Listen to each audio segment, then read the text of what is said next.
Alhamdulillah, Ramadan is around the corner and this video is probably the most important video you can watch today, especially if you're trying to make the most out of Ramadan.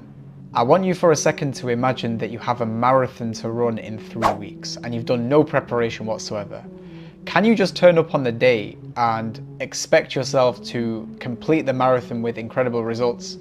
The answer is definitely no. You need to do some sort of jogging and preparing and fixing your diet here and there in order to perform the best that you can perform. Ramadan is the exact same, and that's exactly why the companions of the Prophet Muhammad ﷺ, they used to prepare for Ramadan 6 months before Ramadan began.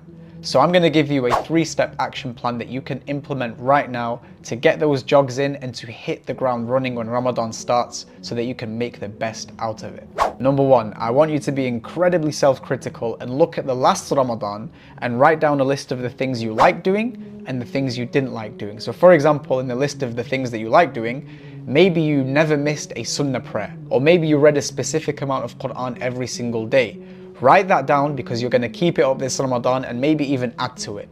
Then look at the things which you didn't like doing. Maybe perhaps you were a bit lazy at a specific time of the day, or you slept too much in the night, or maybe for example you ate too much food which put you in a slump when it was time to pray Taraweeh, for example. Write those things down and these are the things that you're going to make sure that you stay away from in this Ramadan.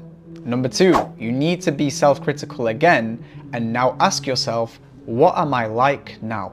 What are the things that I like doing right now, the good habits that I have, and the things that I don't like? Maybe right now you have good habit of, being good to your parents. This is something you definitely want to keep up and even add to in Ramadan. A bad habit might be something like, for example, you've argued with someone, there's been friction between you, or maybe you're a bit hot-headed, you get angry easily. Write down those things, be incredibly self-critical, and these are the things you need to be sensitive to when Ramadan begins so that you can get them under control. And finally, number 3, get a few jogs in, do a few fasts before Ramadan begins so that you're prepared for the marathon when it comes. Many of us, we get headaches on the first few days because of caffeine withdrawal.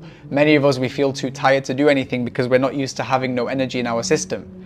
This month is a valuable time to achieve this taqwa, which is the purpose of Ramadan.